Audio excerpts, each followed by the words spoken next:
Pa, Ma, this is Irfan, my boyfriend. Auntie, uncle. You kerja apa? Strategic planner. Aku strategis terbaik dalam Dota 2. Aku tengok replay, Avatar Roshan, ulti kuda musuh. Orang lain sibuk farming, aku sibuk bila nak ambil tower. Berapa gaji? Cukup makan je, auntie.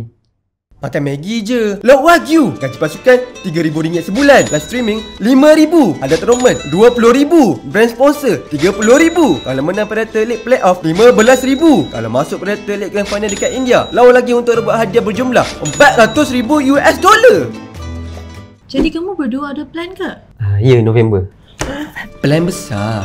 15 dan 16 November ni, aku akan bawa Amanda pergi Predator League Playoff dekat Samuel Pyramid. Aku akan berasak dalam Dota 2 dan Valorant. Dan cintaku, dia akan tengok aku berjuang untuk mewakili Malaysia dalam Predator League Grand Final dekat India tahun depan. Ini bukan event biasa-biasa. Ini tanah suci semua gamer. Nak kahwin November ni?